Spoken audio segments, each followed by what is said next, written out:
तो hello everyone, मैं हूं आशिका सिन्हा और स्वागत है आपका स्कूल शिक्षा के इस ऑनलाइन लर्निंग प्लेटफॉर्म पे।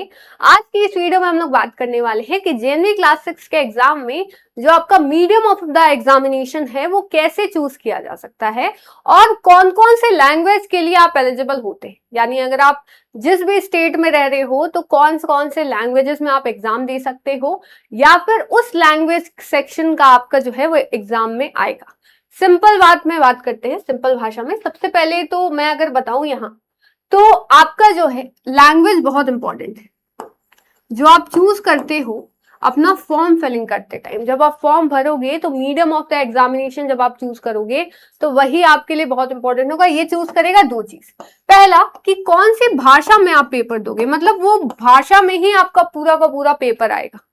ठीक है, 9th और 11th की तरह आपका इंग्लिश हिंदी में नहीं, उस भाषा में पेपर आएगा।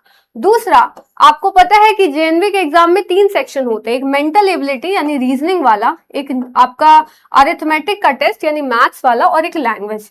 तो लैंग्वेज सेक्शन में उसी भाषा से क्वेश्चन आएंगे। मतलब अगर आप उर्दू चूज करोगे तो उर्दू से आएंगे, इंग्लिश चूज करोगे तो इंग्लिश से आएंगे। ठीक है, तो ये चीज है। तो आइए जानते हैं कि कौन से स्टेट में आप कौन कौन से लैंग्वेज जो है वो चूज कर सकते हो। जैसे ही आप अपने फॉर्म फिलिंग के टाइम पे स्टेट चूज करोगे, वैसे ही आपको जो है उस स्टेट में जो जो लैंग्वेजेस अवेलेबल होंगे वो आपको वहां पे बताए जाएंगे। ठीक है, तो चलिए देखते हैं कि कौन कौन से जो है वो आपके लैंग्वेजेस अवेलेबल है। ठीक है, तो यहाँ पे सारे स्टेट्स और उनके लैंग्वेज जो है वो दिए गए हैं। जैसे अंडमान एंड निकोबार आइलैंड में हिंदी, इंग्लिश, तमिल, उर्दू और बंगाली का ऑप्शन है। अरुणाचल प्रदेश में हिंदी, इंग्लिश, तेलुगु, मराठी, उर्दू, ओडिया और कन्नड़ का ऑप्शन है। अरुणाचल प्रदेश में बस इंग्लिश और हिंदी है। असम में काफी लैंग्वेजेस है, इंग्लिश, हिंदी, असमिस, बोडो, गैरो, बंगाली, मणिपुरी के दोनों स्क्रिप्ट। ठीक है, बिहार इंग्लिश, हिंदी, उर्दू, यानी आप बिहार से बिलोंग करते हो तो आप इंग्लिश, हिंदी और उर्दू में ही पेपर दे सकते हो।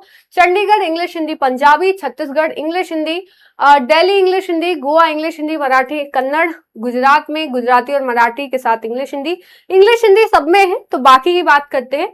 हरियाणा में भी आपका सिर्फ इंग्लिश, हिंदी, हिमाचल में भी सेम है। जम्मू कश्मीर में बस उर्दू एडेड है। झारखंड में उर्दू और उड़िया। कर्नाटका में कन्नड़, तेलुगु, मराठी, उर्दू, मलयालम, तमिल हो गया। फिर आगे बात करें, केरला में मलयालम, तमिल और कन्नड़। लक्षद्वीप मलयालम। मध्य प्रदेश इंग्लिश, हिंदी, उर्दू, मराठी, गुजराती। महाराष्ट्र में कन्नड़, मराठी, उर्दू, तेलुगु, गुजराती और बंगाली। मणिपुर में मणिपुरी। मेघालय में खासी, गैरो, बंगाली, असमिस। मिजोरम में मिजो। नागालैंड में इंग्लिश, हिंदी है। उड़ीसा में इंग्लिश, हिंदी, तेलुगु, ओडिया और उर्दू। पुदुचेरी में इंग्लिश, तमिल, तेलुगु, मलयालम और हिंदी। और जहां तक आपको पता है कि तमिलनाडु में आपका जेएनवी नहीं है, बाकी सारे स्टेट्स में है, तो वो एक एक्सेप्शन है।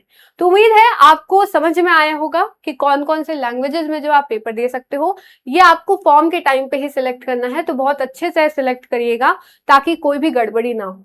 जैसे ही फॉर्म आता है आपको अपडेट मिल जाएगी। हो सकता है अब तक आप जब तक ये वीडियो देख रहे होंगे तब तक फॉर्म भी रिलीज हो चुका हो। तो चैनल को जरूर से सब्सक्राइब कर लीजिए ताकि जो भी अपडेट्स आए वो आपको टाइम टू टाइम मिलती रहे। तो फिर मिलते हैं नेक्स्ट वीडियो में, तब तक के लिए thank you so much, bye, जय हिंद, जय भारत।